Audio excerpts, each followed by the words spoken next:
Welcome back to another coaching cue, guys. Today we're going to talk about extension and finding full extension through our hip. What I mean by that is when we go to squat, when we go to deadlift, any single leg movements, anything that we're dealing with in terms of developing glutes, hamstrings, quads, anything through the hips, guys, we've got to find extension. What I mean by that is every time when we sit down and we're driving the car, working behind a desk, our hips are sat in this deep flexion, okay, through the hip. This means that we're never really activating those key muscle groups right through the back end of us. So when we are looking to train them and put strength and load through them, guys, you've got to make sure you are opening up those hips.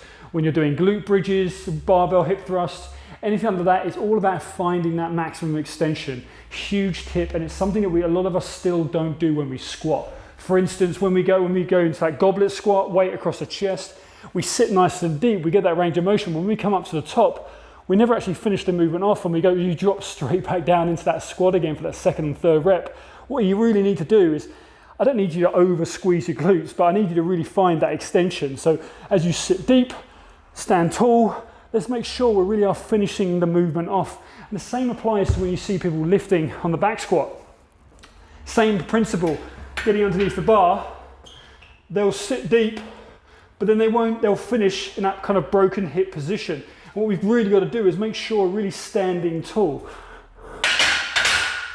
The reason being is that our glutes are designed to obviously stabilize our lower back and support our spine and support our lower back. And if we don't actually get them fully engaged and in that extension, you're never going to be putting that weight into those glutes. You're going to be putting the weight into your lower back. Hence why sometimes people can find that strength training can put, when lifting excessive loads, they can get like mild lower back pain. Guys, if we're training glutes, we're training hamstrings and quads, you've got to find extension in everything that you do.